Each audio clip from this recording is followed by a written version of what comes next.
Good afternoon, everybody. Welcome to exciting afternoon of Chem 170 Organic Chemistry with your host, me, Dr. White.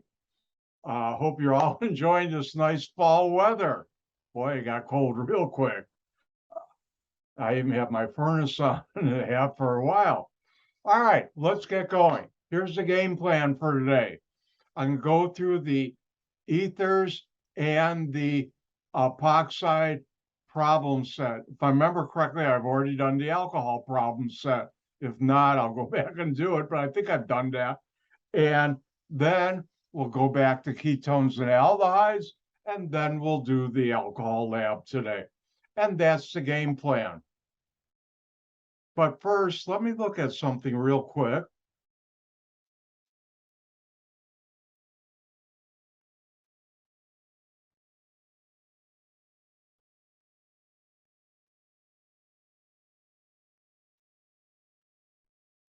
Yeah, I was just looking and we're right on track for where we should be. I was looking at the syllabus.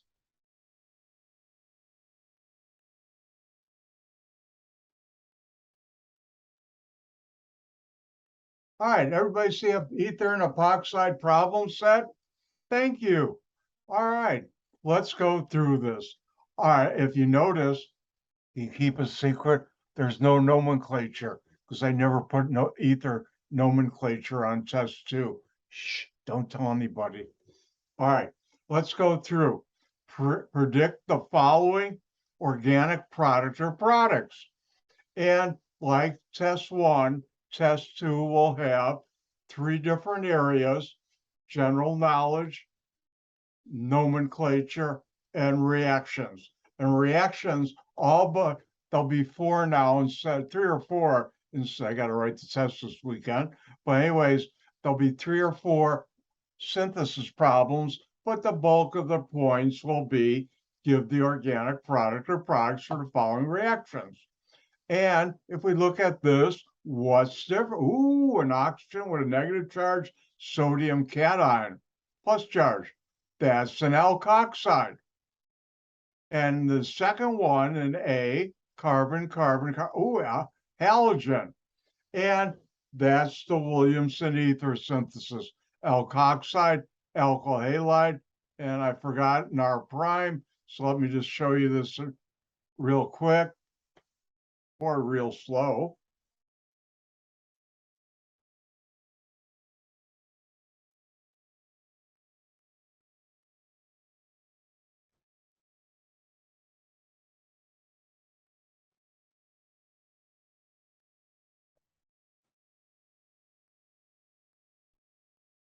I forgot the prime there.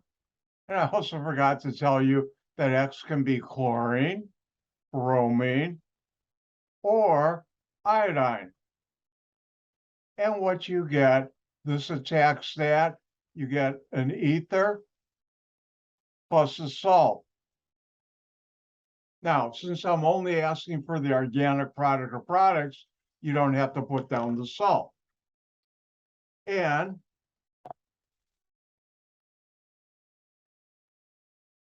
if we look at this, R is CH3, R prime is N-propyl.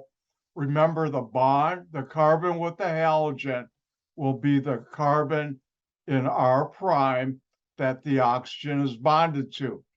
Placement is very important. And here we'll get this ether. Now, if we look at B, what's R? A cyclopentane ring. What's R prime? 3 carbons. Notice the halogen on the center carbon. And therefore, this R group will be connected to oxygen, the ring, and the oxygen has to be to the center carbon of 3. Do you break carbon-carbon single bonds? No. And that's what it is. This, by the way, I don't teach it in this class, but this is called nucleophilic substitution. There's a slight positive charge on the carbon with the halogen, and it attracts the oxygen minus. Now, the next group, let's look at what we have. And I have a couple more examples one more, and you can do that on your own. Let's look at D. D, what do we have? What's different? What's not carbon? What's not hydrogen? Should get your attention like that. And oxygen with a hydrogen and a carbon, alcohol. Ooh, what do we have here? A three-membered ring, two carbons and oxygen. That's ethylene oxide. And when you react a 1 molecule or mole of an alcohol with 1 molecule or mole of ethylene oxide, you get this ether alcohol. Remember, the carbon with the hydroxyl group will be the carbon bond to this oxygen in this ether alcohol. In this case, 4 carbons and carbon. Here's what we get. And if we have, look what I did. I did the chemistry instructor's favorite trick on a test. And that is put a big scary molecule.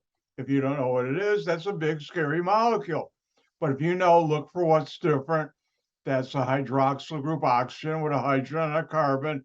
It's an alcohol, ethylene oxide, and you get this ether alcohol. And I did the same thing on F, scary molecule. Now let's look at G. G, we've got 2 functional groups in here. We've got a benzene ring and a hydroxyl group on a carbon in the benzene ring and alcohol. Ethylene oxide will not react with benzene. Oh, and look what else. We've got a coefficient. The number in front of ethylene oxide tells you how many molecules or moles. And here we have the number 9. And we have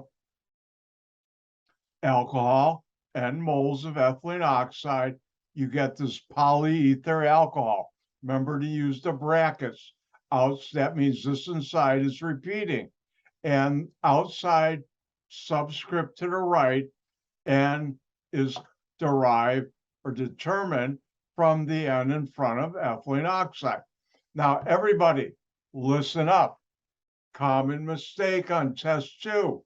Students put this OH inside the bracket. Wrong. I'll say that again. Students make this mistake. They put the OH inside the bracket. I'll say it in slow motion. Wrong. It's wrong. And I mark it wrong. Zip, 0 points. Goes on outside. So if we have, this is our R group, the benzene ring. We have 9 moles of ethylene oxide. We have our bracket OCH2CH2, close bracket, subscript 9 from the moles of NEO. Ooh, I said I wouldn't use that slang. Ethylene oxide, and the hydroxyl group is on the outside. And the same thing here. What's this? Alcohol. 5 moles of ethylene oxide. We'll get this polyether alcohol. What's our 4 carbons? And then here we have the polyether. What's N? 5. And notice the hydroxyl group is on the outside of the brackets. All right, now synthesis. I gave you a couple, and let's go through one. Oh, let's do B. Now, B, what 2 things do you react? And that's why I give you the question marks. Now, when I took this, we didn't have any question marks. You have to figure out there are 2 things. But shh, don't tell anybody. I'm being nice. I'll do that on my test. And the question is, what do you react with something else to make this product? Oh, and a salt. Well, what's different about this product? Oxygen with carbons here and here. And what do we have? An ether. And how do we make an ether?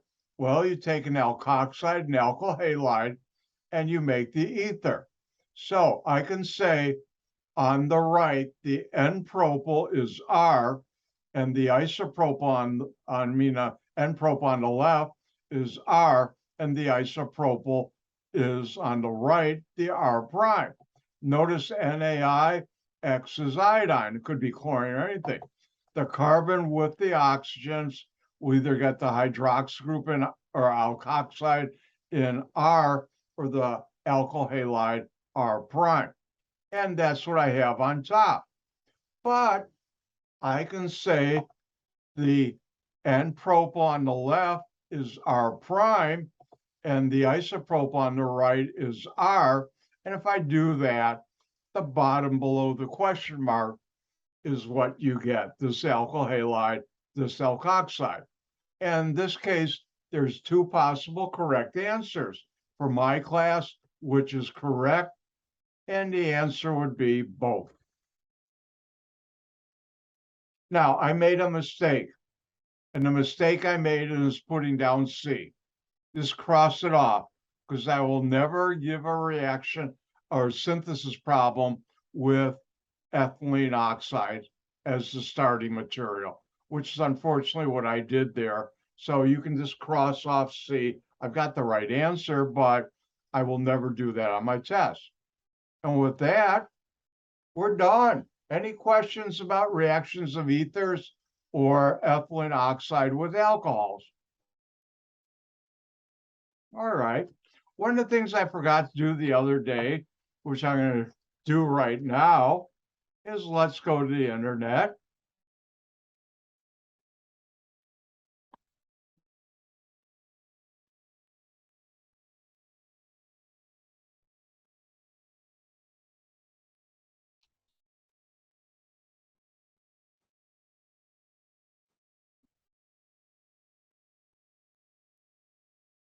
Everybody see on your screen Benzies from Wikipedia? Do you see that?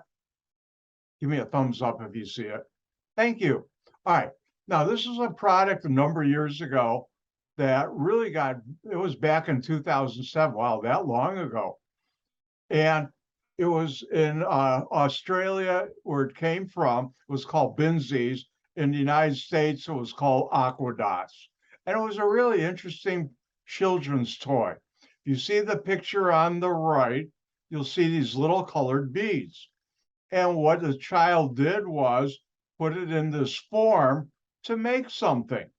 And then you'd spray it with water. You have a picture of it coming off. And this, what you see on the tray, like this little dog, it looks like, you could pull off and it would be all glued together. Well, this was, guess what? Directed toward children. Now, if a child sees those little colorful beads, what do you think they're going to do some of the time? Oh, it's candy, and pop in their mouth and swallow it. Well, it's not. Well, the original product, as it was made, was safe to do that. You shouldn't, but it was safe. And the reason why there was a problem is the company was overwhelmed with orders and they needed more of the beads. So what they did was they went to a Chinese company to have them what's called toll produced. I don't know where the name toll produced came from, but that's when you have another company outside of yours make your product for you, and then you turn around and sell it. Well, it turns out the company they went to was, how should I put this, not very reputable in a certain way. They were looking at, well, how can we make more money? And one of the components, and this will not be on its test, but it shows you the importance of structure.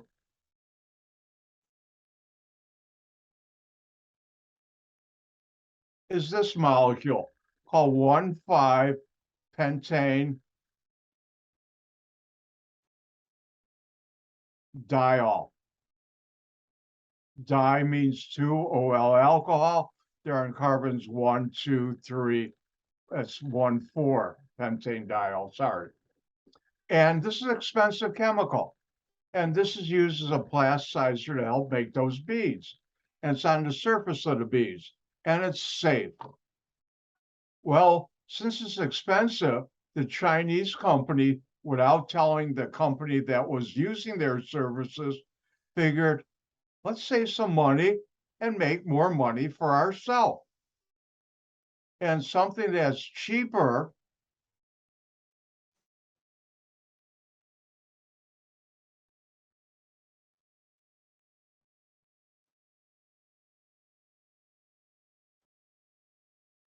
let me do a better OH, is this molecule, 1,4-butanediol.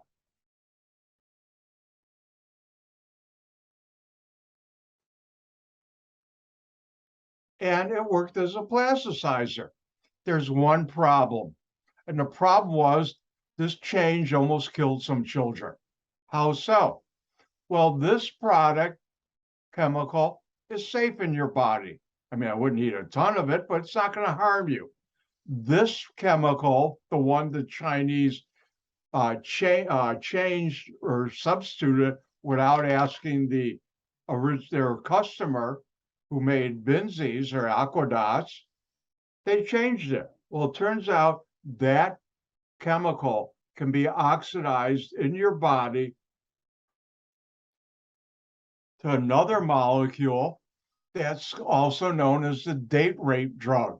And it's very hazardous to various things in your body, especially if you're a child. And 2 children got very sick, almost died, and luckily they pulled it off the market. I think it's now being sold now, and hopefully that the company that sold making it has learned, be careful with your toll producers.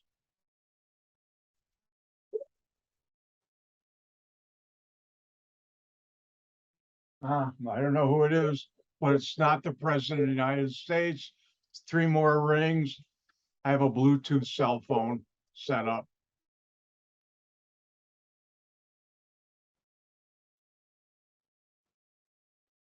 One more.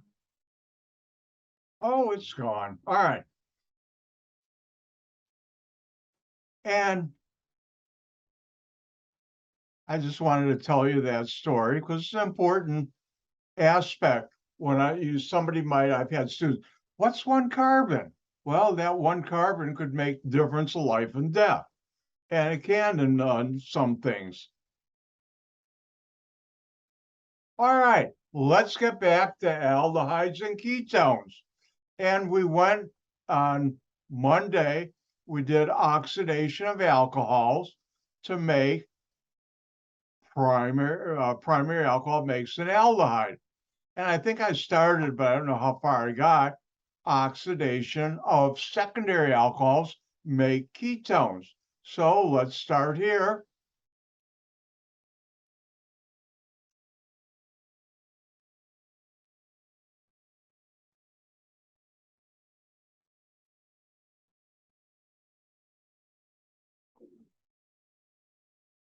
And if you oxidize a secondary alcohol, you'll lose this hydrogen, this one, and form a carbon-oxygen double bond. Do we break carbon-carbon single bonds? No. So I will make this, which is a ketone. So if I were to take this molecule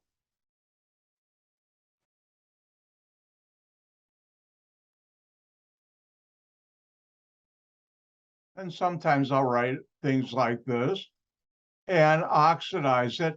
Remember, bracket is an oxidizing agent, such as potassium permanganate, sodium dichromate, potassium dichromate. There are others too. Those are the most widely used.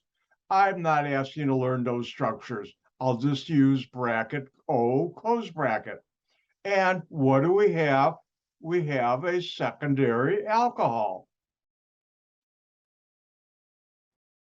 We're oxidizing it. And now we lose this hydrogen, this one, and we form a ketone. Carbon, double bond oxygen with 2 R groups on it.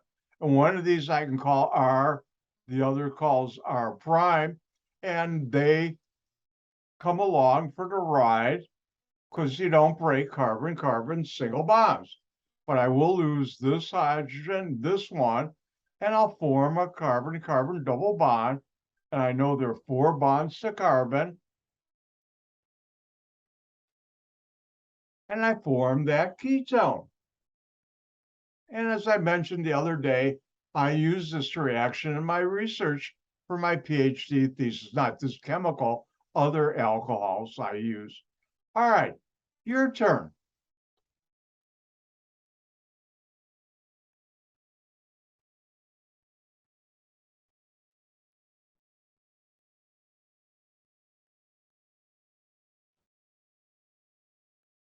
What would be the product or products for the following reaction?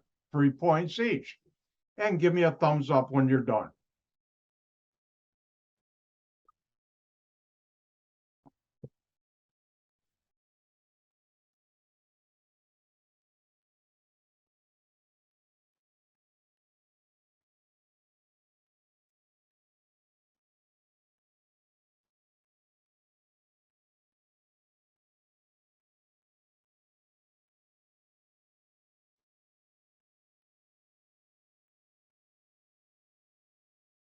Thank you, Andrew.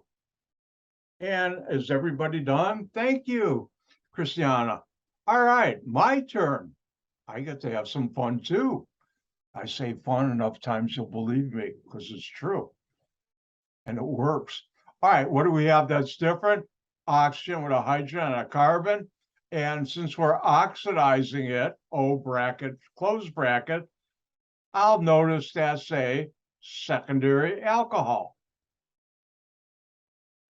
And when I oxidize it, I'll lose this hydrogen, and what I'll form is a ketone.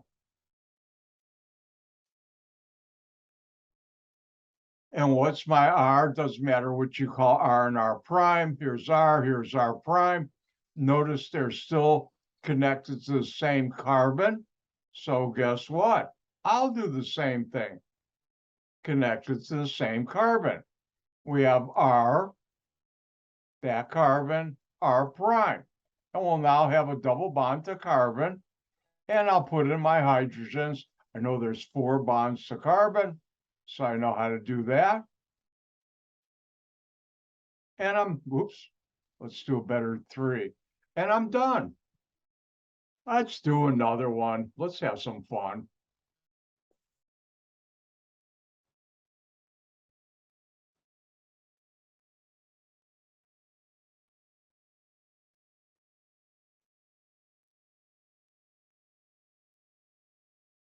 And here's some more fun for you. Give the organic product or products 3 points each.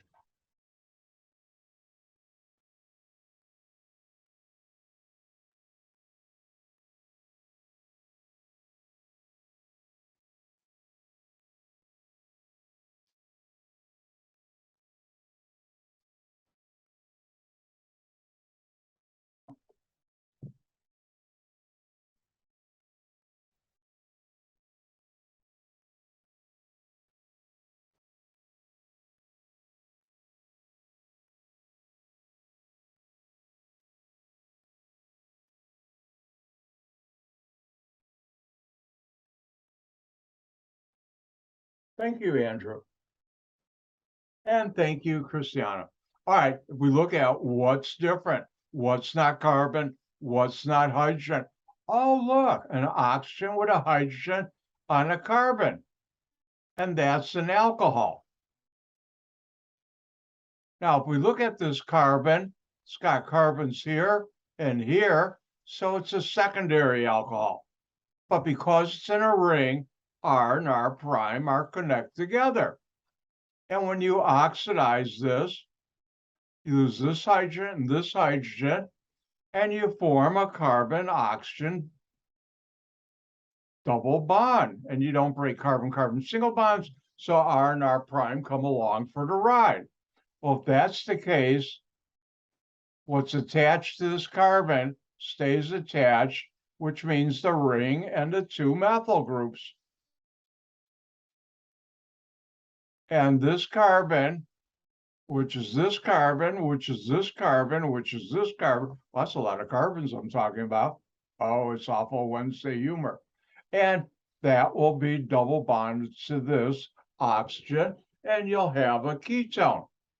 And that's how you do it. On test number 2, I will have more synthesis problems.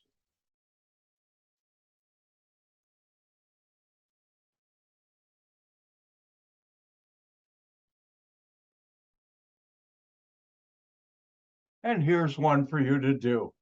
What would I oxidize to make that molecule?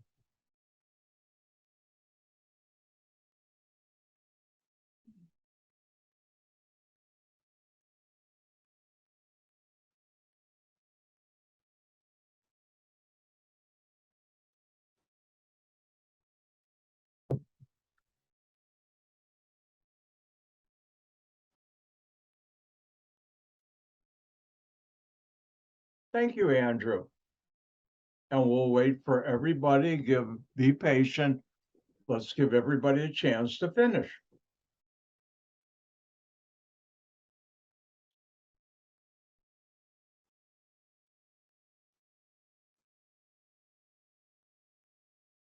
All right, everybody's finished, so I better get to work.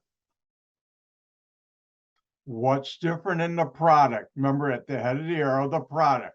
Ooh, an oxygen. Double bond to carbon with carbons here and here. This is a ketone. I can call one of these R prime, doesn't matter which is which, the other R. And what do you oxidize to make a ketone? A secondary alcohol. So the carbon with the carbonyl, carbon double bond to oxygen, or the carbonyl carbon, will be the carbon with the primary alcohol. Well, this is the carbon here with the carbonyl. What's attached to it, R prime, and our double prime, or our I got ahead of myself,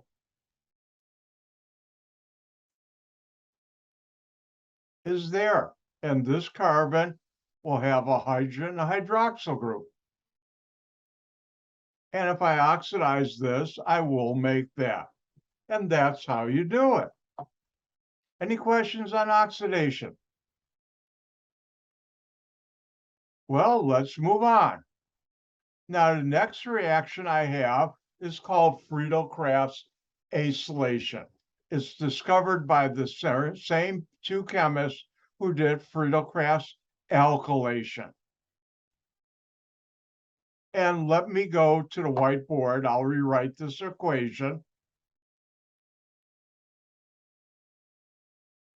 And here you take a benzene ring and react it with what's called an acid chloride.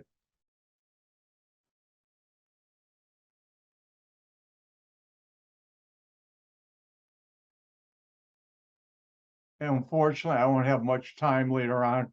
And you also have a catalyst, aluminum trichloride. And what you get is called a aromatic ketone. One of the R groups in the ketone is a benzene ring or other aromatic rings. And this is one of those special reactions where you make a carbon-carbon single bond. Very rare, very special. Now, this will never be on a test, but in case you're wondering, why is this called acylation? This, which I'll never put on a test, is called an acyl group. How it got that name, I have no idea. Methyl get a methyl group name. But anyways, and if you look at, you're putting that on a benzene ring, which is why that's called acylation.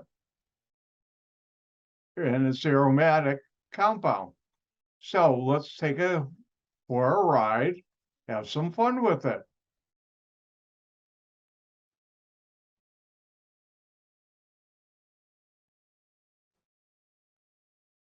And the question would be, what's the organic product or product for the following? And if we look at this, what's different? Ooh, a benzene ring. That's different. Let's look here. Ooh, we've got an oxygen double bond to a carbon. That same carbon has a halogen, chlorine, and carbons. And that's an acid chloride. And I'll call this my R group. And I forgot to write down here, I have a catalyst, aluminum trichloride. And what you get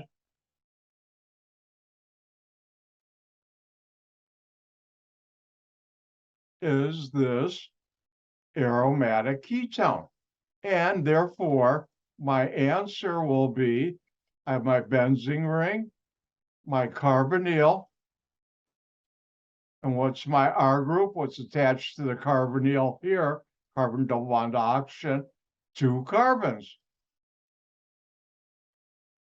And the carbon attached here is still that carbon attached there.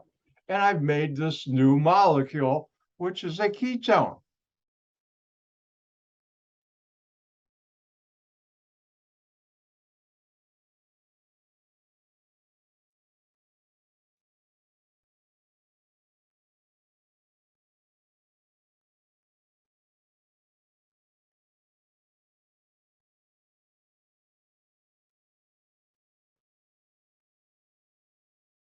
And it's your turn. What would be the organic product or products for the following reaction?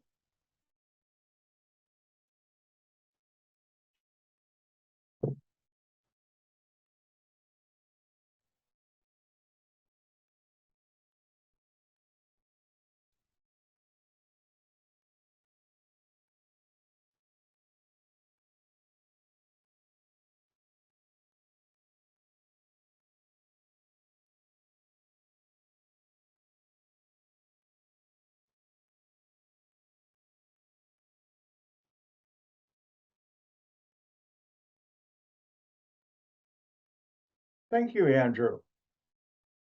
And we'll wait for everybody to finish.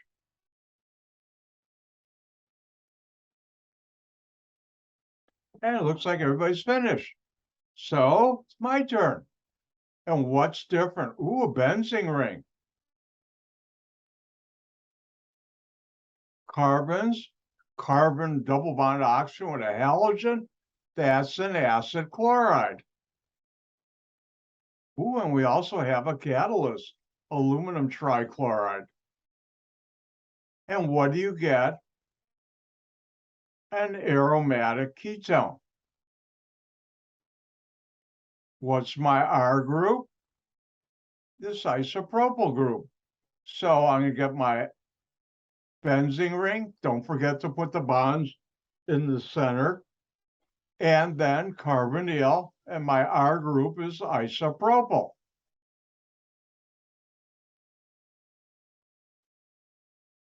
And that's how you get it. Now, like I said, there's going to be synthesis problems.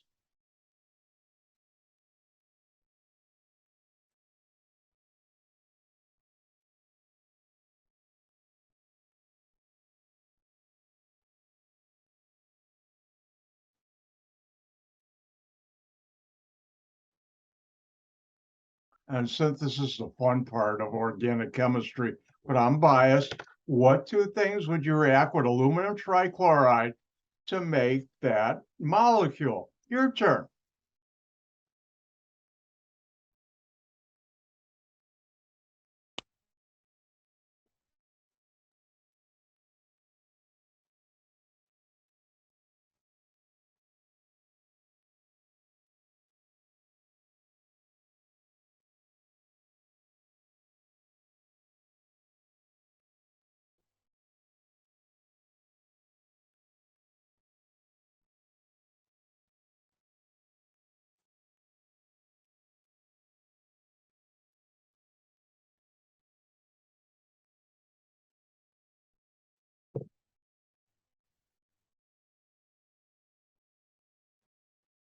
Thank you, Andrew. And thank you, Christiana. It's my turn. If we look at the product, what's different? Oh, I've got a carbonyl, carbon double bond oxygen. Oh, I've got connected to that a benzene ring, Don't forget the bonds inside. Then I've got carbons here, which is an aromatic ketone. Oops, I want an R group. I'm getting ahead of myself. So what do we react? Two things to make this aromatic ketone? And the answer is benzene plus this acid chloride. So one of the question marks would be benzene. Don't forget the circle or the bonds, because otherwise that's cyclohexane. I'll mark it wrong. And then what's my R group? A T-butyl group. And then carbon double bond oxygen with a chlorine. And there's 4 bonds to carbon. And that's how you do it. Oh, let's do one more that I'll do because I want to illustrate a point.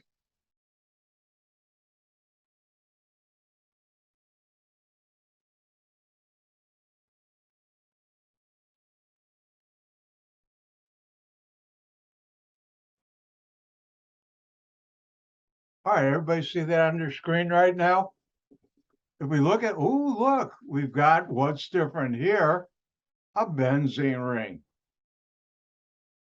Now I could say, here's a benzene ring, but I'm going to call that R, carbonyl, carbon double bond. It also has a chlorine, an acid chloride, and aluminum trichloride.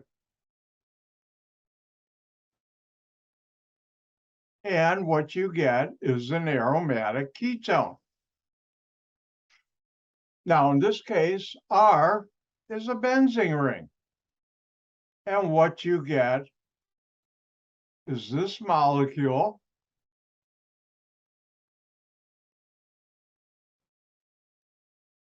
which has a common name, which I'm not sure if it's the IUPAC name too, but it's called benzophenone. They'll never ask you that on a test, but this is how you would make benzophenone. And one of the things I'll be doing more and more, and I'm going to do right now, is ask the question that you should be asking. Why am I learning this stuff? And the obvious answer is you want to get a good grade because you want to get into program or school. Why do they want you to learn this stuff? Good question. Benzophenone is an aromatic ketone. And aromatic ketones have a way of absorbing energy, light. And the specific one is certain types of ultraviolet or UV light. Now, how many of you have ever gone out and suntan yourself? Do you suntan yourself? Get a suntan.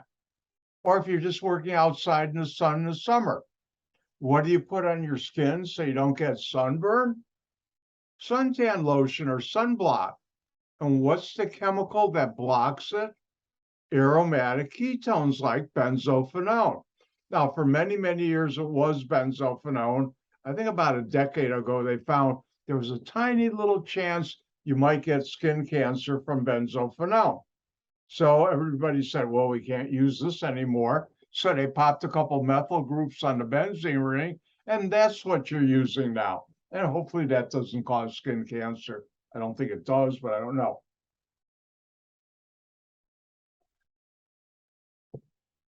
Now, aromatic ketones, because they can absorb light and absorb energy, can transfer that to certain organic molecules to do what's known as photochemistry. And photochemistry, which unfortunately I'm not going to get into, I could do a whole 2-semester course, grad course on photochemistry. It's that involved and interesting.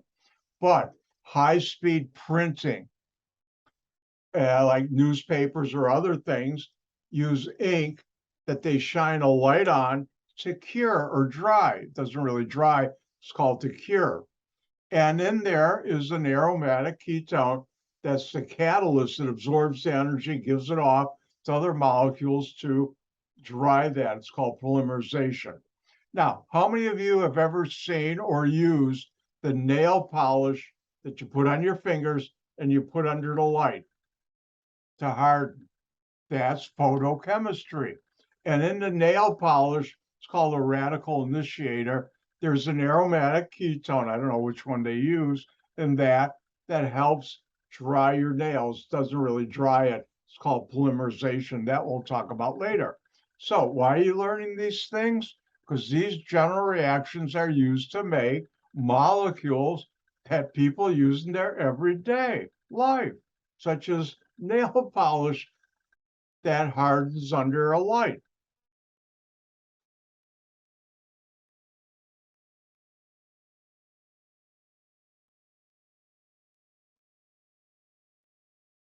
All right, everybody see carbonyl group, part 2 on your screen? Thank you. All right, remember, in a ketone and aldehyde,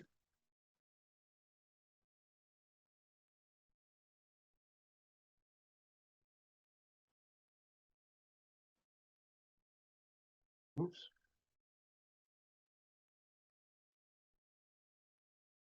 you have carbon double bond to oxygen, which is the carbonyl group. And turns out oxygen is more electronegative than carbon. And what that means is when it's sharing electrons, it's saying, I'm bigger than you are, and I'm going to share them a little closer to me. We're still sharing them, but they're closer to me. And because of that, the pi bond is polarized. Ooh, see board. I better do something. And if you have, and from now on, or now, this will be when R prime is carbon, it's a ketone. When R prime is hydrogen, it's an aldehyde.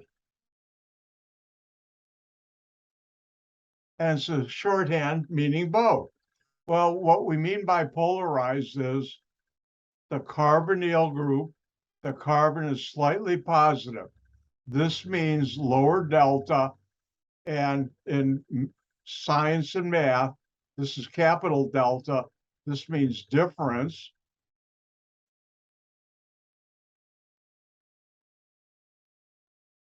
And this means, are you ready for this? Little difference. It was a smaller delta.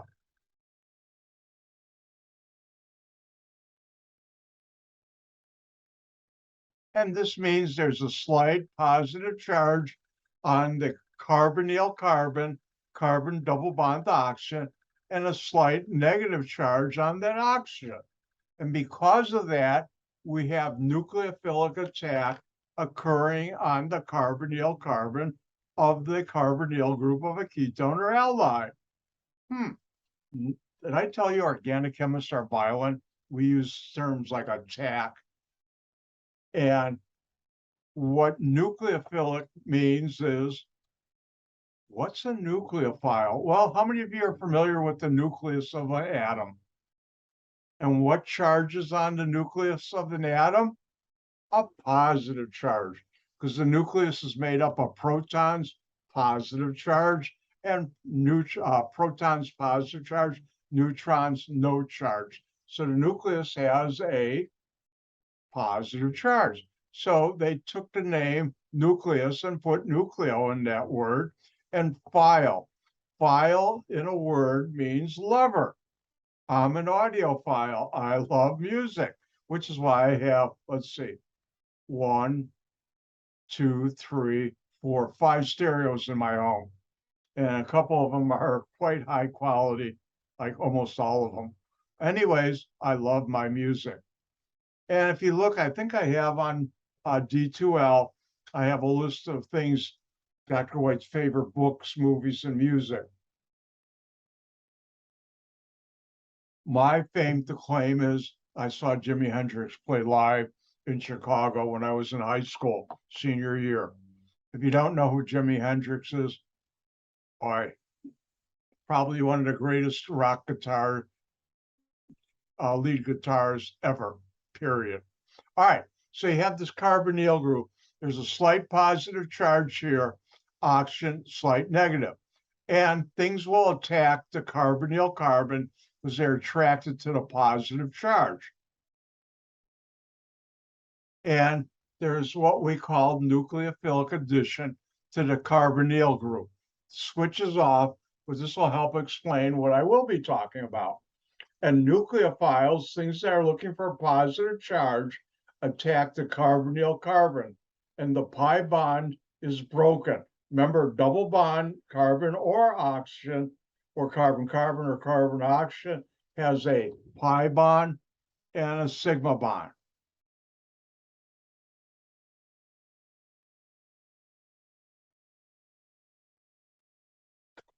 And it breaks one way. This is showing how it attacks and where the electrons are going. This is one possible way it reacts.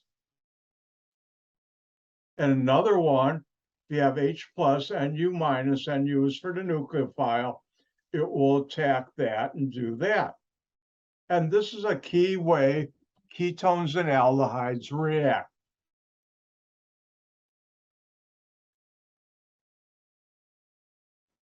All right. Everybody, have your attention. Everybody take a deep breath. Let it out. Take a deep breath. Let it out. Notice special sound effects from Dr. White. Let's do it one more time. Take a deep breath. Let it out. Are you nice and relaxed? Stay that way.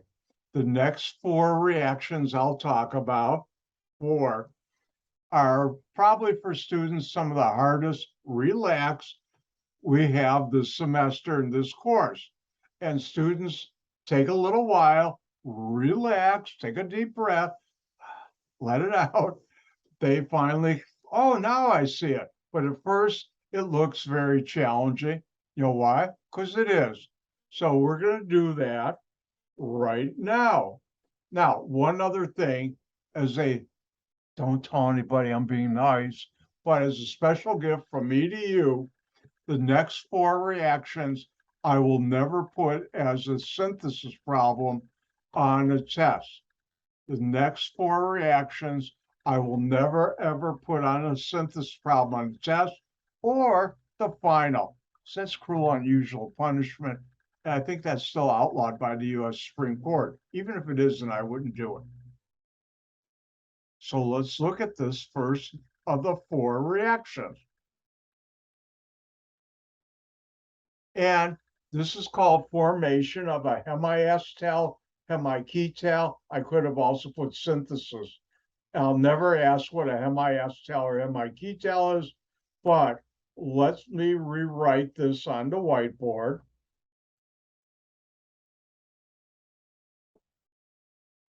And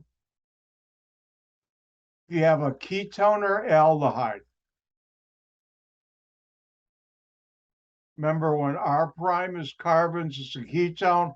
When R prime is hydrogen, it's an aldehyde. If I react this with an alcohol, and now I'm going to use prime and double prime, just like X, Y, and Z in math. And I react it with an alcohol, and I need a catalyst, acid catalyst, H plus. Keep your eye on the carbonyl carbon. What's attached to it?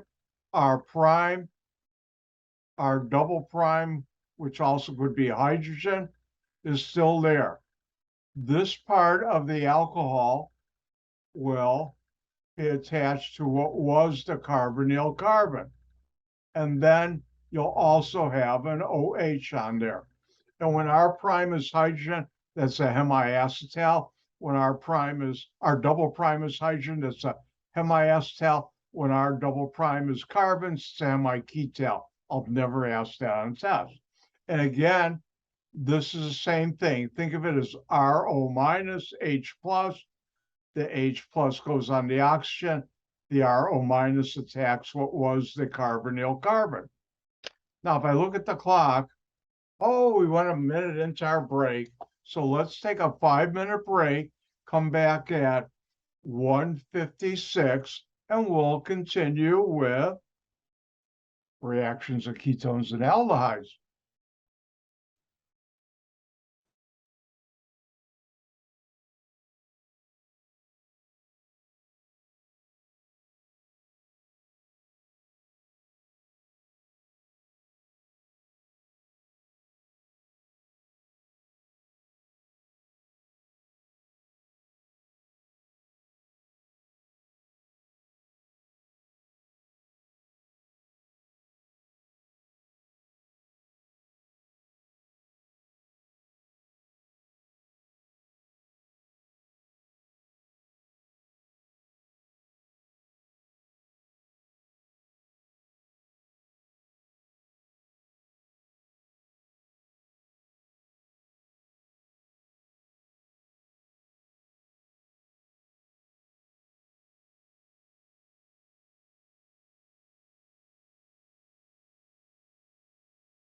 We can't hear you. Hi, everybody. Sorry for the delay.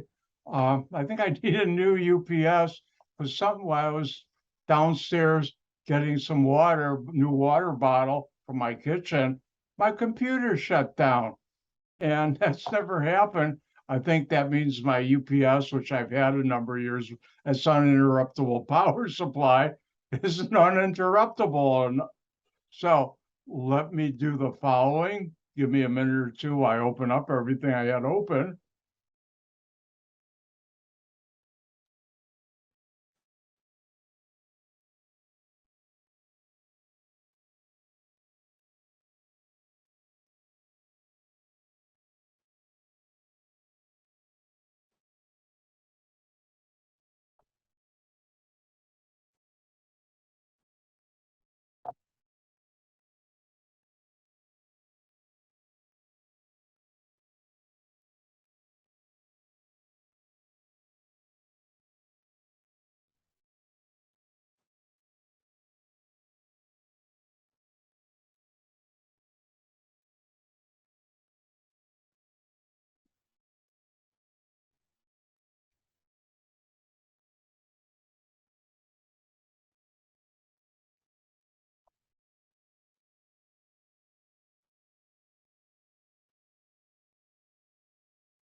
All right, we're back on track. Is today the Friday the 13th?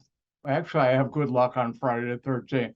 Is today bad luck day for Dr. White? I hope not. All right, let's get back to work. I was talking about the following reaction. If you take an aldehyde or ketone, when our double prime is hydrogen, it's an aldehyde. When it's carbons, it's a ketone reacted with an alcohol plus acid catalyst. Keep your eye on the carbonyl carbon. What's attached to it are prime and our double prime or hydrogen still there. This opens up to OH group, and from the alcohol, you get this OR. And this is called the hemiacetal or hemiketal.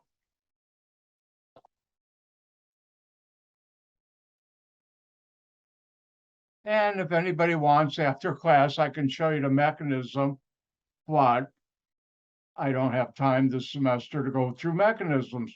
Sad but true.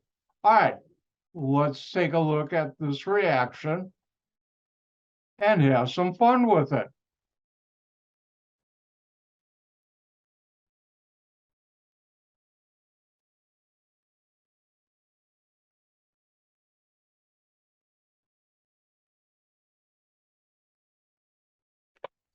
And now we have to identify what's different in two different molecules.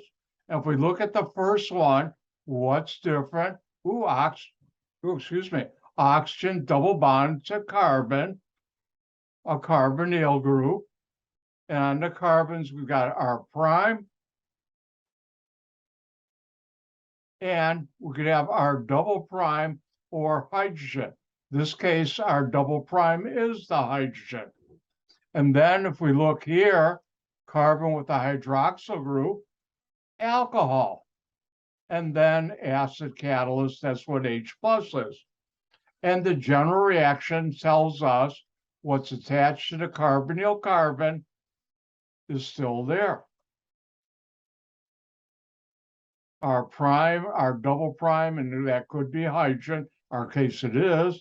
And then this opens up with an OH group, OR, and the R comes from the alcohol. By the way, the carbon with the hydroxyl group is the carbon this oxygen is bonded to. The carbon with the hydroxyl group is the carbon the O in R is bonded to. So let's do this. What I like to do is draw what was the carbonyl carbon and is now this carbon. What's attached to it, our prime, our prime is still attached. Isn't it nice? Things just come along for the ride. And then our double prime is a hydrogen. Then I look here and I see I'll have a hydroxyl group onto that carbon, then oxygen. And what's my R group? Methyl. And this is what you get. Now, I forgot to I forgot to talk about this reaction and next three, those four really challenging reactions, but you'll get them, relax, are the four reactions Mother Nature. Did I tell you Mother Nature is the greatest of all organic chemists? And she is. And she used these reactions, the first two, to make all the carbohydrates in our daily life. And the next two is how our body breaks them down.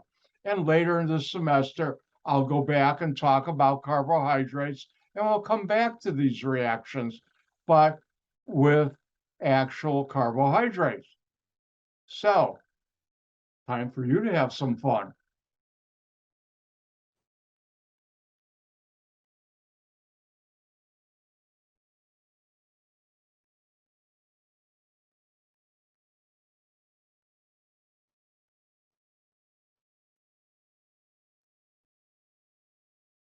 What would be the organic product or products for the following reaction? 3 points each.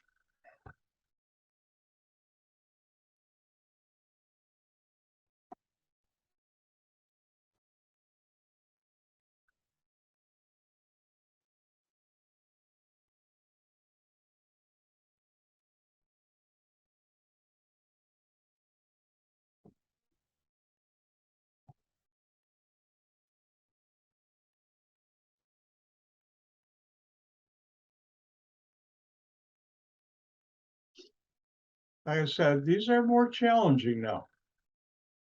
That's exciting too.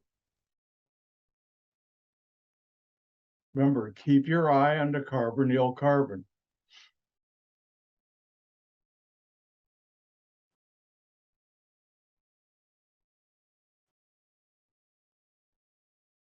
And we'll wait for everybody to finish.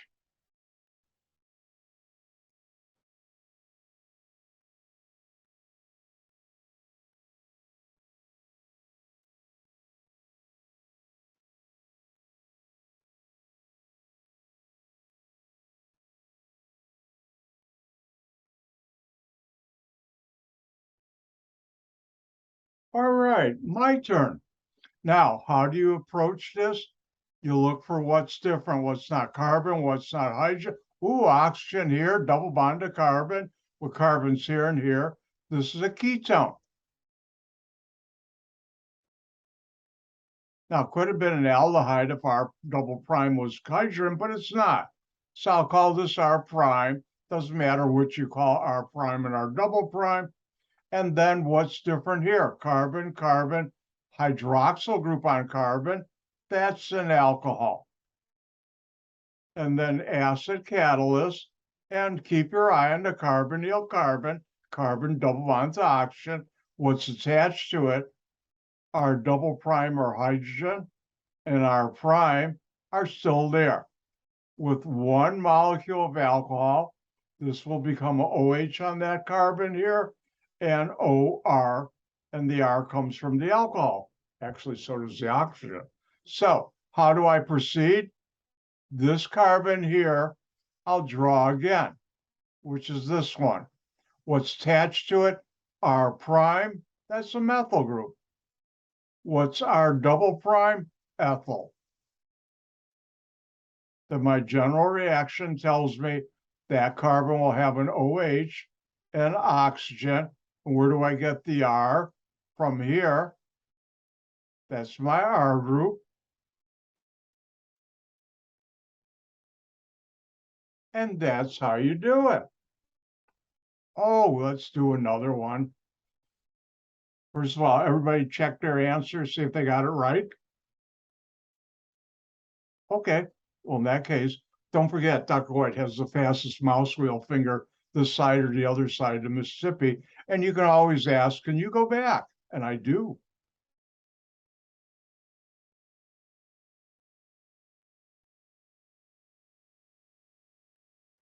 And again, these reactions, I will never, ever give a synthesis problem on, but I will ask you to give the products.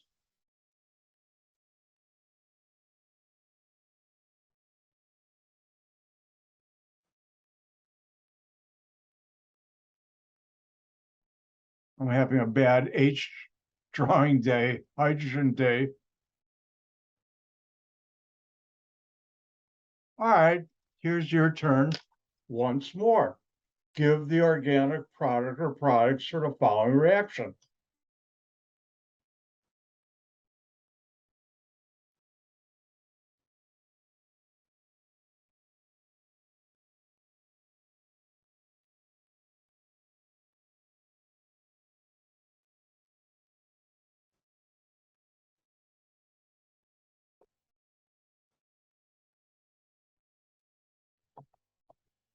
I never mentioned this before, but I should now.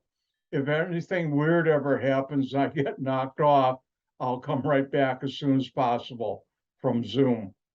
And that happened 3 semesters ago, maybe 4. That's why I needed a new modem, which I now have.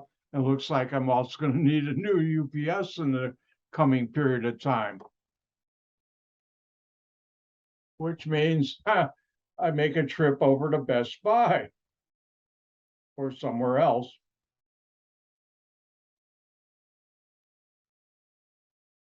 And when you're done, give me a thumbs up.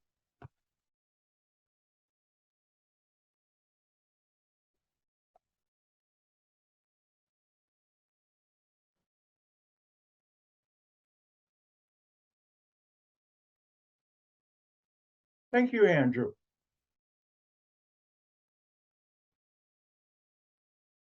And thank you, Christiana. It's time for me to get to work.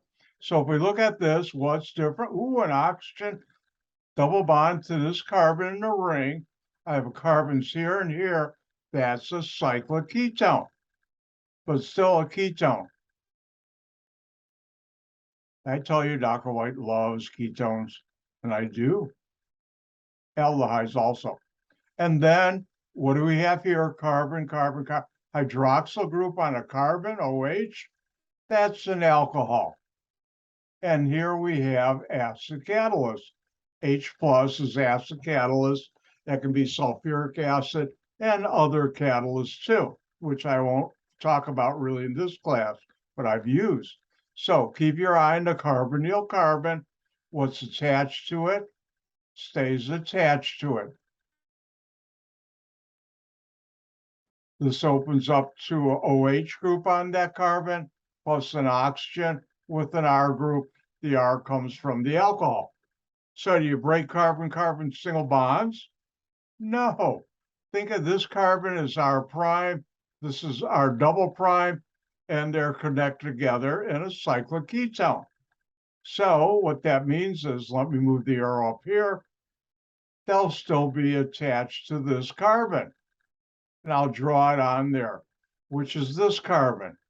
That carbon on the ring will also have an OH, and it will have an OR.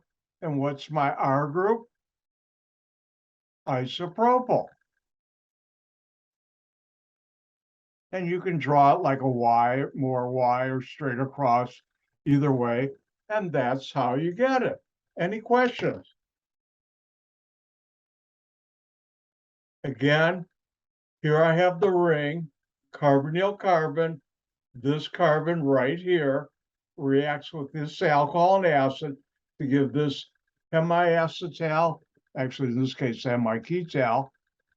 And what's attached to that carbon, the ring is still attached.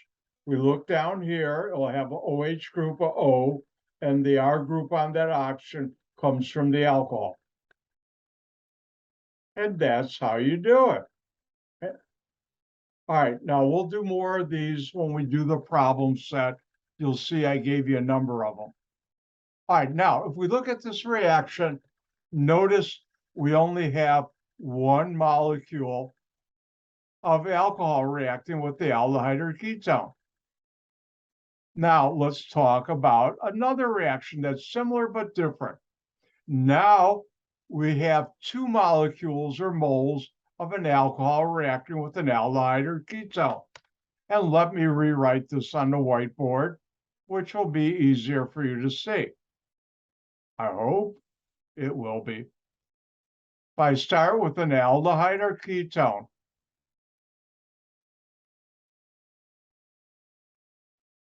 when R prime is hydrogen, it's an aldehyde. When R prime is carbons, our double prime is carbons, it's a ketone. And now I'll react it with two molecules or moles of an alcohol and acid catalyst. Keep your eye on the carbonyl carbon, carbon double bond to oxygen. What's attached to it are double prime or hydrogen, or R, and R prime is still there. Now on that same carbon, because we have two molecules of alcohol, there'll be two OR groups on that carbon. Because we have two molecules or moles of that alcohol, we'll have two R groups, OR, on that carbon. And actually, this is the reaction Mother Nature uses to take glucose, put them together, bond them together to make the complex starches in our life. And if this didn't happen, well, we wouldn't have bread, we wouldn't have rice, we wouldn't have potatoes, wouldn't have the good things like French fries or pizza. All those good things that Dr. White, or potato chips that Dr. White needs like a hole in the head. I don't, but I do like them. All right, let's take this and try it out.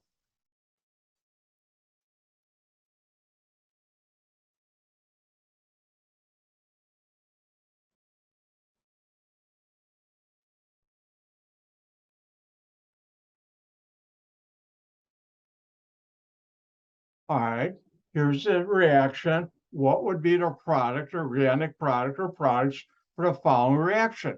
3 points each. And we look at the first molecule, what's different? Oxygen. Remember, look what's not carbon, what's not hydrogen, oxygen to carbon, double bonded, carbonyl. On that carbon, we have carbons here, R prime, carbons here, our double prime. This could have been a hydrogen, but it's not. So I'll call that R prime, R double prime. If we look over, ooh, that's unusual, a coefficient to number 2. And we have carbon, carbon, ooh, oxygen with a hydrogen, that's an alcohol. And when I react that, keep your eye on the carbonyl carbon, carbon double bond to oxygen. I'll write that first. What's attached to it, our prime or hydrogen, our double prime or hydrogen, and our prime are still there. And now, because of this 2, you'll have 2 oxygens to that carbon. Each one has the R group from the alcohol. So how do you proceed? Well, here's this carbon. I'll draw it, which is this carbon.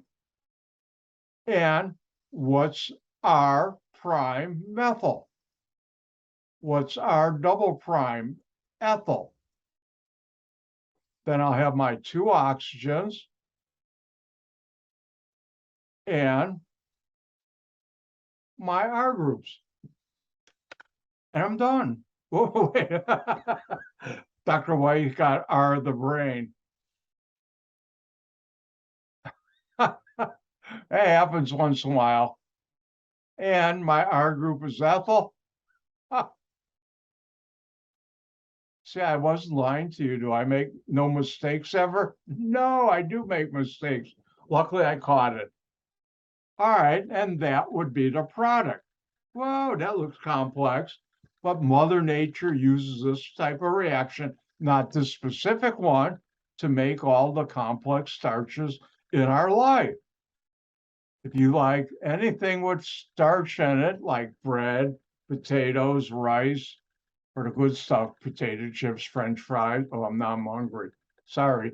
All right, your turn.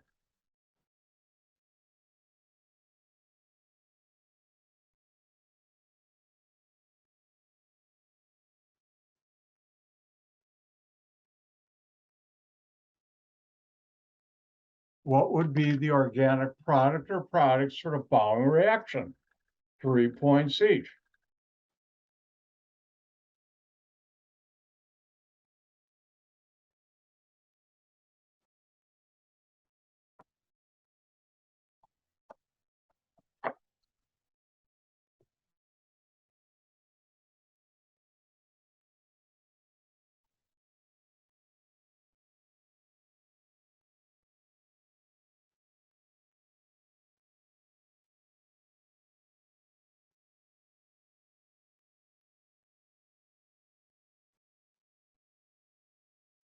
I see one thumb up. I'll wait for everybody else. Somebody's happy. Me. All right. Let's take a look at how you do this.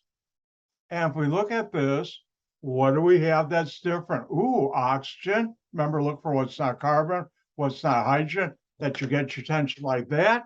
Hopefully that got your attention. And we have carbonyl, carbon double bond to oxygen with a hydrogen. Could have been R double prime, but it's hydrogen. And carbons here R prime. I'll call that R double prime. I'll call that R prime. Ooh, number 2. Carbon hydroxide, it's an alcohol, and acid catalyst. Keep your eye on the carbonyl carbon. What's attached to that stays attached. Our double prime or hydrogen, NAR. Then, because you have 2 alcohols, you'll have 2 OR groups. So how do we proceed? We look at this carbon and we'll write it. What's attached to it are double prime hydrogen, R prime ethyl. Then I'll have my 2 oxygens. And what's my R group? I'll get it right this time. Don't put down the letter R like I did last time. Methyl. And this is the product you get. Again, I'll never give a synthesis problem for this reaction on test or to find, oh, let's do one more. I have to.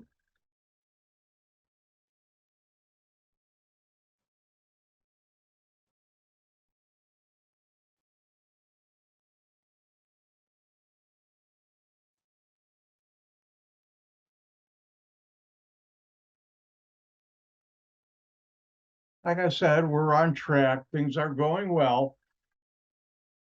I must have taught this before once, twice, 3 times, or many times.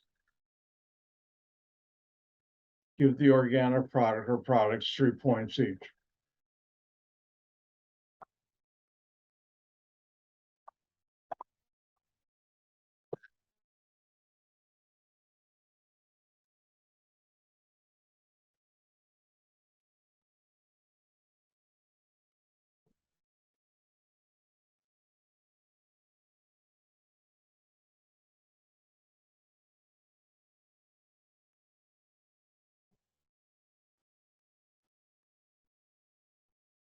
I see one thumb. Is it clean? Oh, look out. It's Bad Humor Wednesday again. I see the other one. Is that clean? On your emojis, which I think should really be called symbolis, do you have a thumbs down too? I think they put that in a while ago. But anyways, let's get to work. What's different? What's not carbon? What's not hydrogen? Ooh, an oxygen double bond to this carbon. It's got carbons here in the ring. This is a ketone. It's a cyclic ketone where R prime and R double prime are bonded together in the ring. But it could have been an aldehyde, but it's not. Ooh, the number 2. And carbon, carbon, ooh, oxygen with a hydrogen, alcohol. And now, when you react them together, keep your eye on the carbonyl carbon. What's attached to it, our prime and our double prime. And this could have been hydrogen, our double prime, but it's not. That carbon now will have 2 oxygens, and each oxygen will have the R group from the alcohol. So this carbon right here is this carbon right there. So you're still going to have the ring there and that methyl group. Because do you break carbon-carbon single bonds? No. So this carbon here in the ring is this carbon. It will have 2 oxygens, and each oxygen will have an R group on it. And I did it again. Uh-oh, I got to go to the doctor. I got R in the brain. I wonder what's the cure for that. Another letter of the alphabet, I guess. All right, what's R from the alcohol? Ethyl.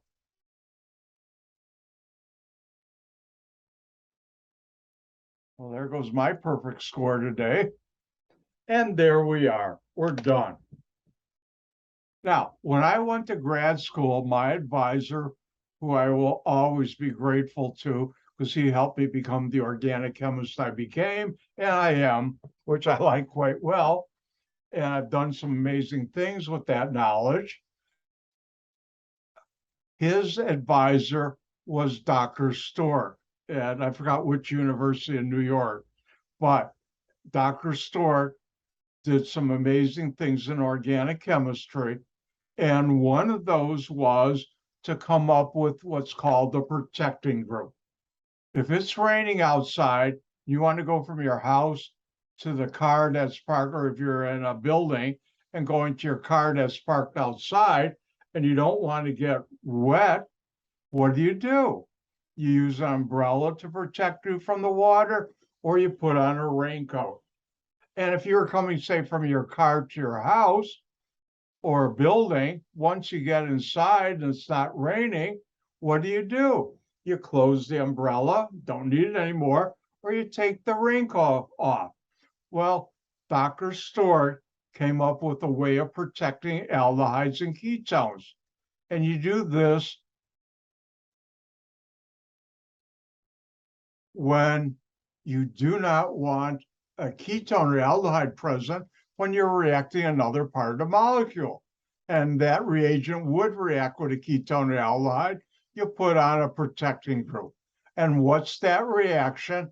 This one.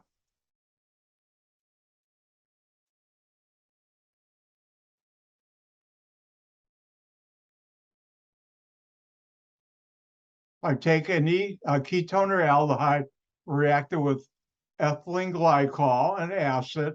What happens? Well, this is a ketone or aldehyde.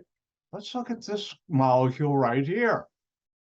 It's got a carbon with a hydroxyl group. Wait, it's got a second carbon with a hydroxyl group. So in reality, what I've just shown you, what Dr. Stork discovered, this is the same as 2 alcohols and acid catalyst. And what you get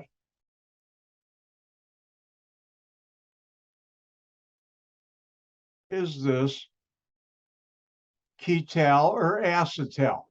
Now, why is it better to use this molecule? Because the second hydroxyl group alcohol, when it's intramolecular in the same molecule, goes quicker when there's a more higher yield than when they're 2 separate alcohols. And that's an advantage. So let's take a look at this. What's attached to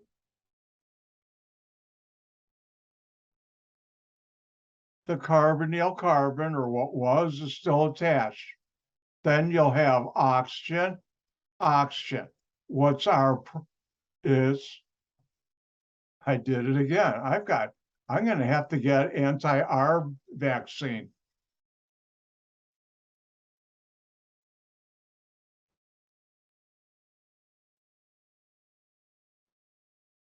I have to get this eraser working.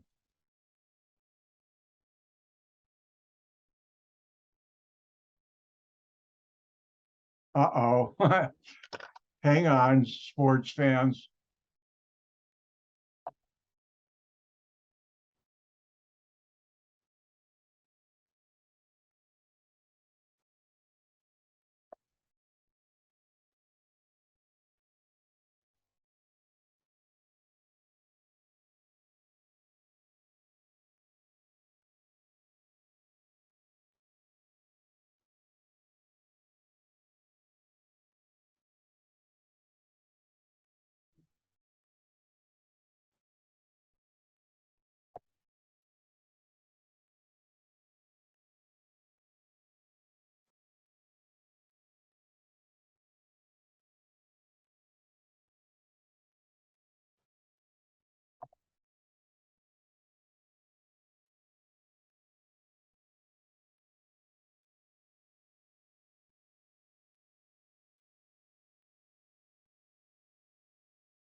Sorry about that delay.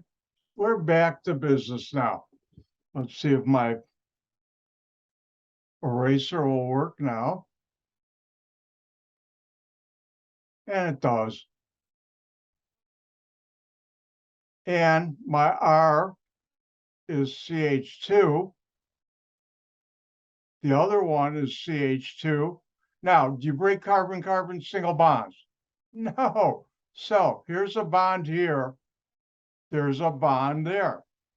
For some reason, students forget to put that bond between the two CH2s.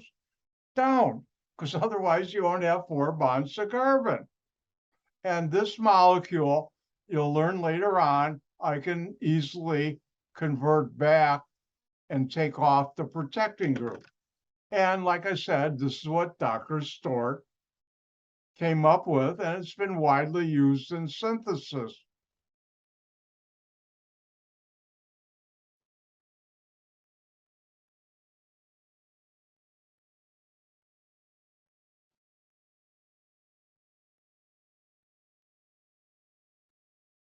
And it's your turn. What would be the product or products for the following reaction?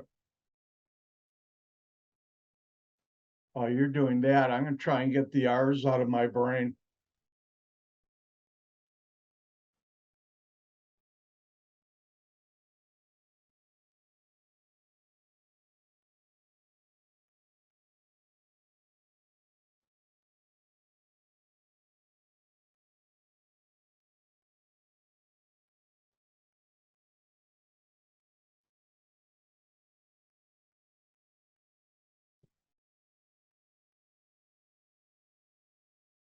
And don't forget, I have my new office hours I started this week. There's Tuesday and Wednesday night. So tonight, Wednesday night, from 6 to 7:15, same Zoom login, and you'll be able to get help if you need it, or if you need some practice, I'll help you. All right, let's wait for everybody to finish.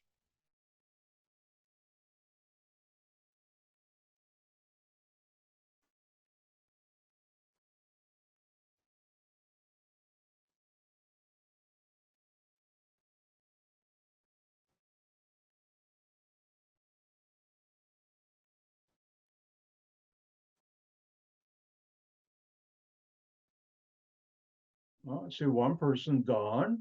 Wait for it. Now everybody's done. Again, I try and give everybody time to finish. All right, let's look what's different. Oxygen, double bond to carbon. And Scott,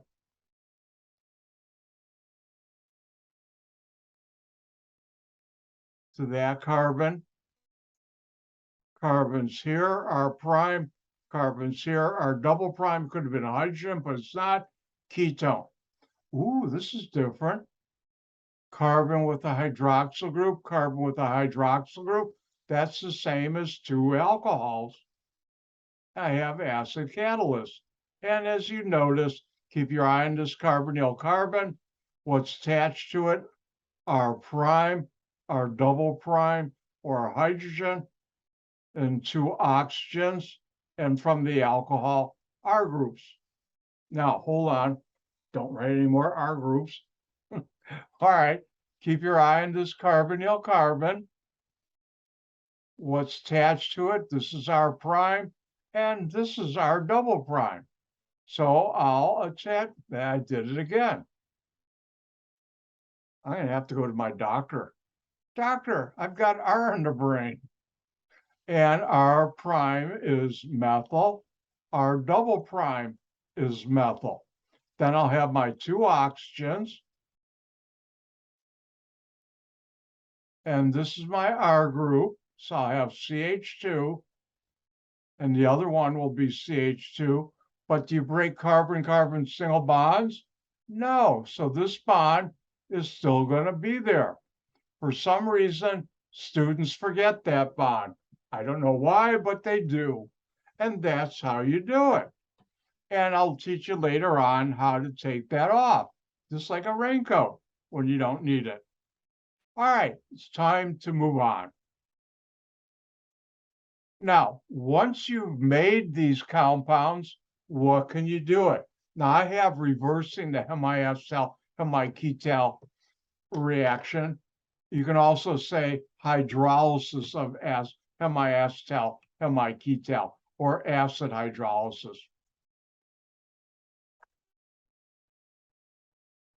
So let me rewrite this.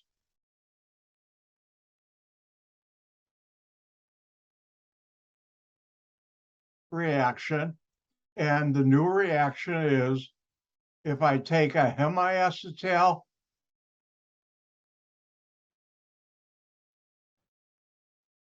or a hemiketal and react it with acid and water. Remember, organic chemists, A plus B makes C. We can also write it A over the arrow B makes C. So if you react this compound, a hemiacetal, hemiketal, with acid and water, what do you get? Now, before I do this, I have a question for you. And that question is, I'd like the curls back again. I have curly hair, what's left of it. But anyways, where you are right now in your living room, dining room, bedroom, wherever, or at work somewhere, where can you find acid and water real quick?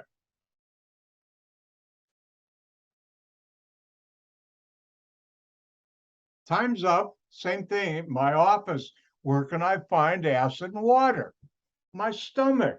One of the great miracles of life, at least to me, is I have and you have cells in your body, in your stomach, that produce, synthesize hydrochloric acid. Acid. And if you notice, I have been, and you probably have been, drinking water. So in your stomach, and also I think it's your small or large intestine, but last time I took biology was freshman year of high school. Not that there's anything wrong with biology, but by then I knew I was going to be a chemist. And the rest of high school, instead of biology, I took chemistry always. Well, this is a reaction that goes on in your stomach, and we'll come back to it later on. Not to scare you, but you're a walking chemical plant. Actually, you're a walking organic chemical plant. Now, keep your eye on the carbon with the two oxygens. Look for what's different. And that carbon, what's attached to it, R prime and R double prime or hydrogen, will now become the carbonyl group. And then the R from the OR will become an alcohol. Again, keep your eye on the carbonyl or carbon with the two oxygens. That will become this carbonyl, and the OR becomes this alcohol. So essentially, you're reversing the way you made that molecule and getting the starting materials back. So let's take a look at this.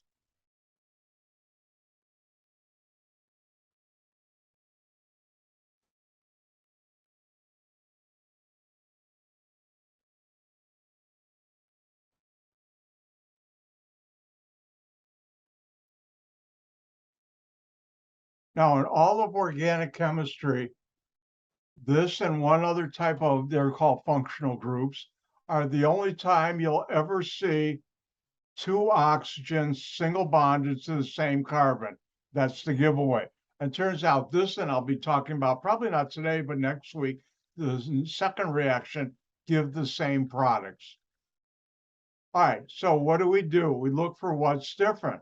Well, we've got a hydroxyl group, O with carbons, and to this carbon with the two oxygens, we have our groups, our prime and our double prime. Our double prime could be hydrogen.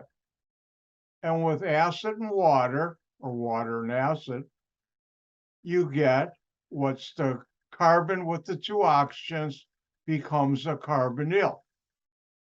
And still has our double prime or hydrogen and our prime. And you also get from here this alcohol. So if we come here, that's our prime, our double prime, and this is R. Did everybody get that? So I'm going to write this carbon here, which is this carbon here. What's attached to it, R prime, write the carbons, Dr. White. Ooh, I got it right this time. And our double prime is this, and this will be double bond to oxygen, and you'll get that ketone. And then from my OR, I'll get this alcohol, and that's what you get. And as I'll show you, Mother Nature uses this to break down starches in your stomach. This in the next reaction.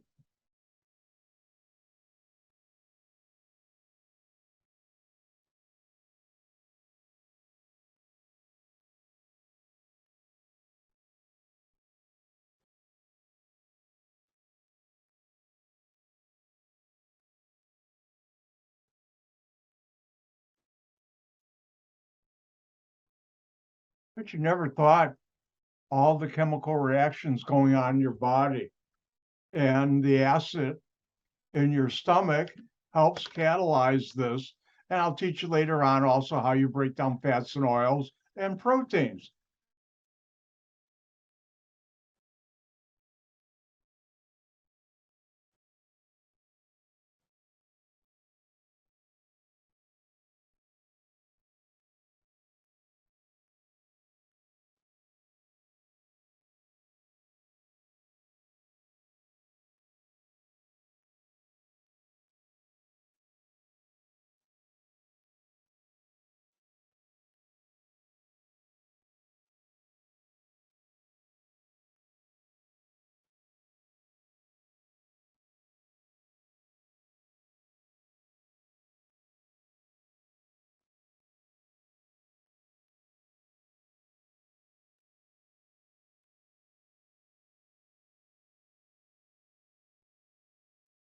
Like I said, these are challenging reactions, but with a little practice, you'll get them.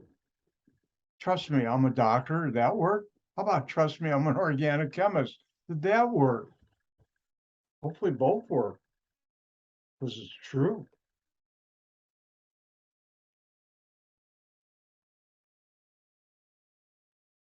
All right, my turn. And if we look at this, we'll say, what's different? Ooh, I've got two oxygens to the same carbon. One's hydroxyl group, one's oxygen with carbons. And that same carbon, I have hydrogen, but it could have been carbons too. I'll call that R double prime. I have carbons here. I'll call R prime. And we have a hemiacetal or hemiketal. And with acid and water, or water and acid, we'll get back, keep their eye on that carbon. What's attached to it, our prime, double prime or hydrogen, our prime will still be there. This will now be double bond to oxygen. And from right up here, we'll get an alcohol. And with that, I can come up here and look at this carbon. I'm going to draw that first, which is this carbon. And what's R prime? Oh, I got it right this time. No R group. And what's our double prime? Hydrogen. And this is going to be double bond to carbon. And what's our R group?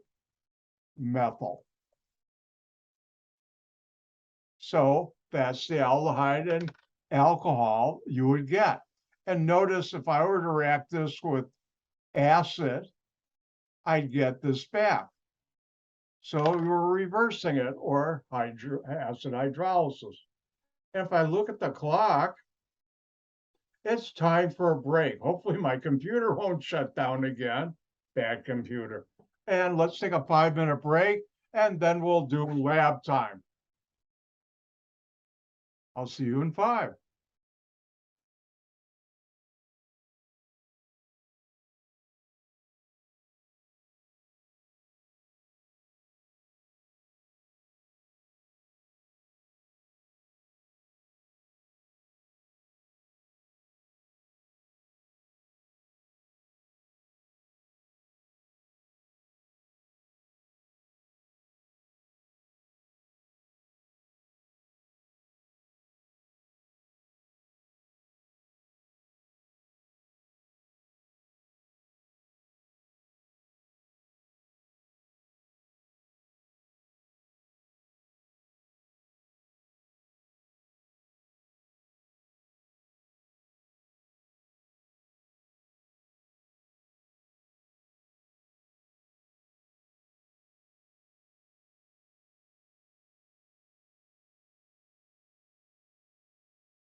I'm back.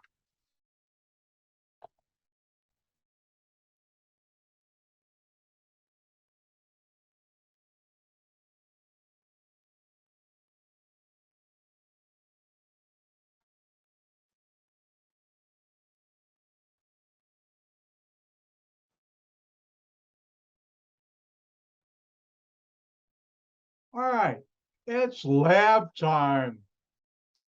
So let's get to lab. And you should be able to see the lab, alcohol lab, and you should be able to see it on D2L. Let me check. Uh,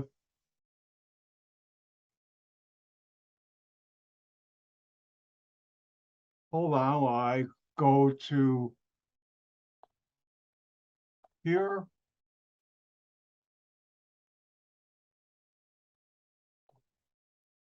Go here.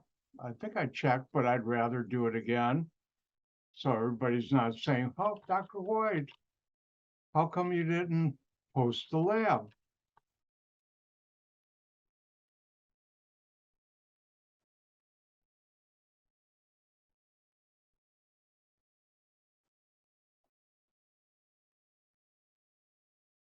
And let me go to student view.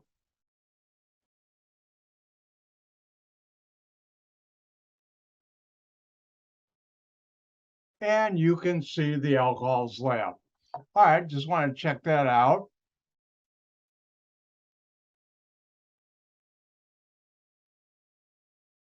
All right, let me get this back up. All right, everybody see the alcohol lab on their screen. Thumbs up, people. Help me out. Thank you. All right, today we're going to talk, you're going to react and work with alcohols. Remember, alcohol is a hydroxyl group on a carbon. By the way, did anybody happen to drive by a gas station and think about gasoline contains up to 10% ethanol, and that's an alcohol? Did you happen to go into a Jewel, or you don't have to do this, a liquor store, and see hard spirits like the Good Stuff vodka or Canadian Club that have up a lot more alcohol in it? Or did you happen to pick up a bottle of rubbing alcohol that has isopropyl alcohol in it? Those are all examples of alcohols. And as always, I would talk about be careful. In our lab, we never allow any kind of open flame, and we dispose of things in the proper waste bottle, which I would show you. Dr. Daly would put it out. Now, when I rewrote these labs or created them a number of years ago, I wanted to illustrate basic properties that you probably wouldn't ever deal with ever again. So first one is solubility, alcohols. Now, alcohols can hydrogen bond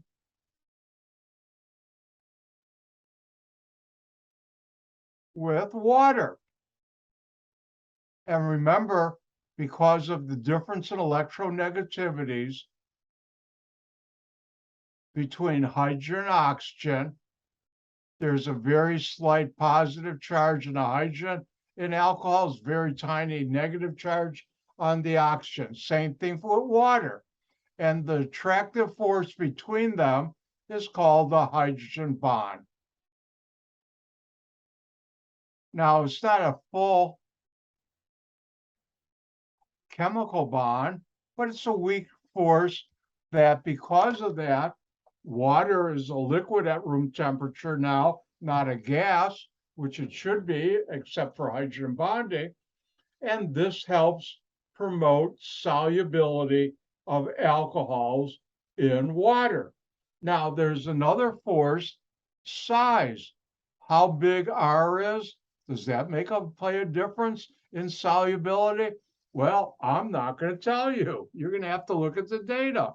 So let's take a look at this lab. What you'll do in small test tubes, if you were in a lab right now, fill it about a third way with DI water. DI means deionized. The water you get from your tap has ions in it. We have filters at ECC that take those ions out. and it purifies it, not totally pure, but gets the ions out. And next you'd add about 5 to 10 drops of the alcohol and you'd mix it. Now I'm looking for, all right, pretend this is a test tube. Never, ever mix a test tube like this because you'll get chemicals on you and me or anybody else around. Always hold it firmly. Pretend this is a test tube and hit it 1, 2, 3, 4 like that. Don't tickle it. You got to really hit it. Now, at ECC a couple years ago, we were able to get vibro mixers, and they're cool.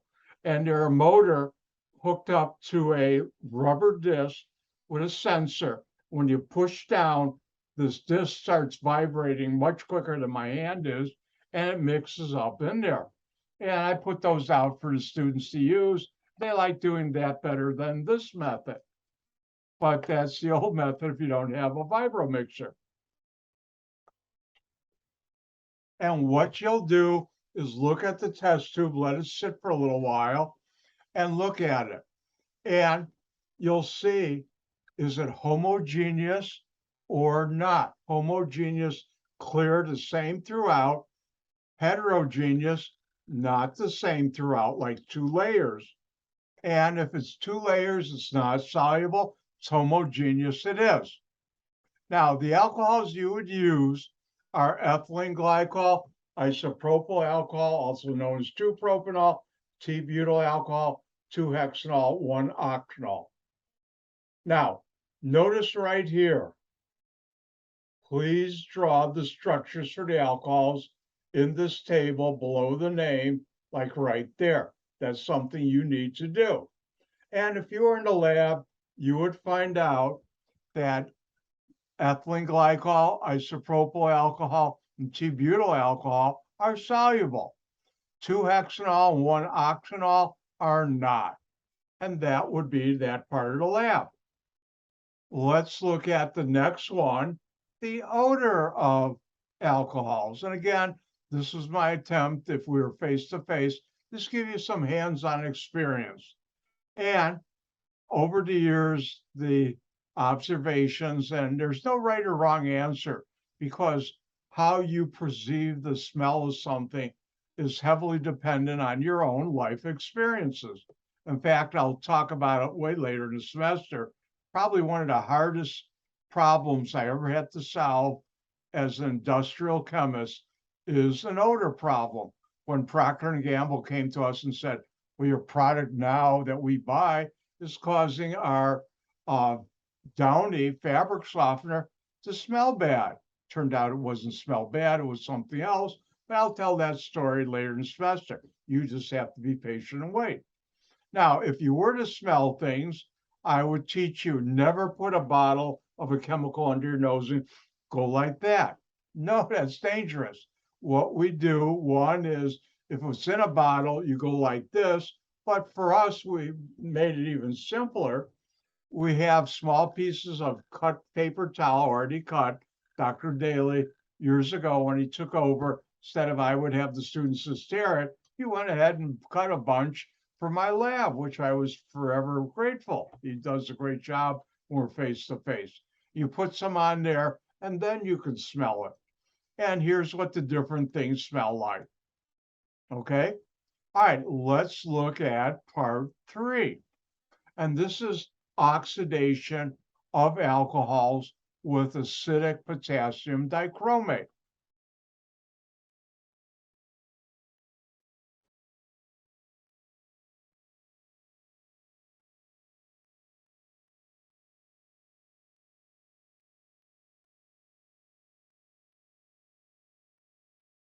Everybody see my whiteboard on the screen now?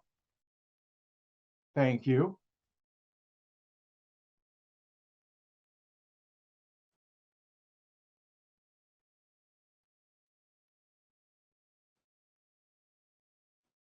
This is potassium dichromate, which is orange or red-orange color, depending on the concentration of the solution in acid. And that's the same as saying O bracket O close bracket. And notice we have a primary alcohol, secondary alcohol, and tertiary alcohol. And primary alcohols can be oxidized to an aldehyde.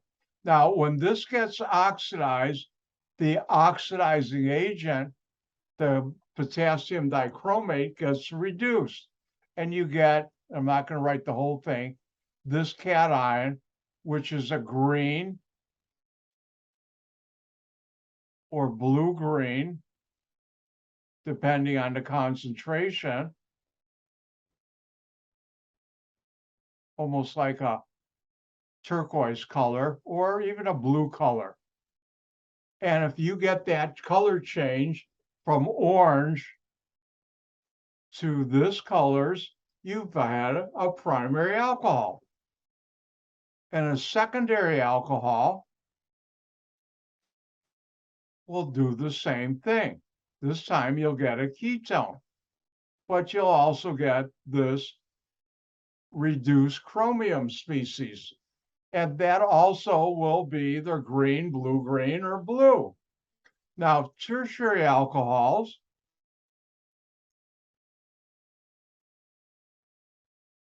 there's no reaction.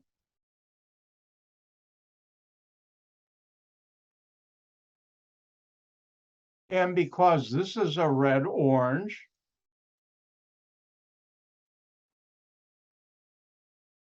this whole solution in the test tube will still be red-orange.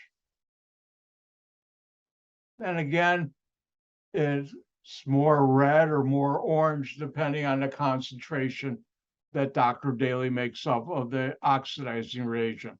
So for this lab, what you're going to do is in a small test tube, you'll put about 5 to 10 drops of the alcohol. You'll put 10 drops of the potassium permanganate solution, and you'll mix it like I showed you, or we'll use the vibro mixer. And then you'll wait a minute or so and observe the color change. And notice I have here for this compound, it's blue-green. For this compound, isopropyl, it's blue-green. And for 2-methyl-2-propanol, it's red-orange. And 2-hexanol, it's blue-green. And 1-octanol is blue-green. Now, the last part, which is fun, and I do this because it's dangerous to let students handle sodium. This is a reaction of sodium with alcohols. In this case, I use 2-propanol. Now, this isn't in the lecture, but this is a reaction. Alcohols plus sodium metal form what's called an alkoxide plus hydrogen gas. And that's given off as a gas. That's what that arrow up means. And this is a very strong base, very strong, much stronger than sodium hydroxide or potassium hydroxide, much stronger. And if you remember, pH, the measure of basicity minus the log of the hydronium ion concentration, pH scale goes from 0 to 14. Below 7, it's acidic. At 7, it's neutral. And above, it's basic. And if I were to add a base to something, I would expect the pH to increase. You're making it more basic. Well, this lab, am I telling you the truth? And what I do is I first measure the pH of 2-propanol, otherwise known as isopropyl alcohol, and water. It's about 7. Then I put in some sodium, and do I have a video of this? No, I don't. You'll see in the test tube I do this in, actually I do it in a beaker. All of a sudden you'll see bubbles. And I'll show that to all the students, say, wow, look at the bubbles. You know what that is? It's hydrogen. And then I will take the pH paper, stick it in. Are all of you familiar with pH paper? Give me a thumbs up if you are. pH paper is a special paper that changes color depending on the pH of the liquid putting on there. And you see the pH of the paper after I test it shows that it's a pH 13. Time out for internet. No, that's not what I want.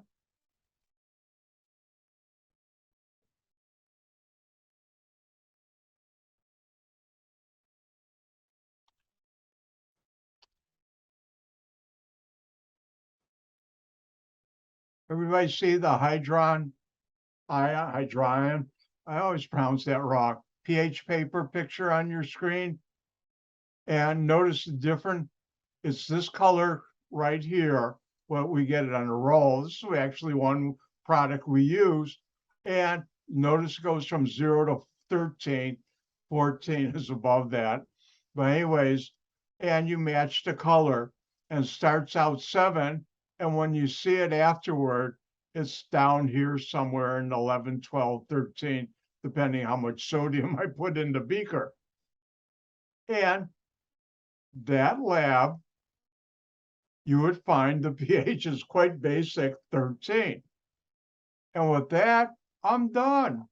Here are the questions you need to answer for this lab. Please read them carefully.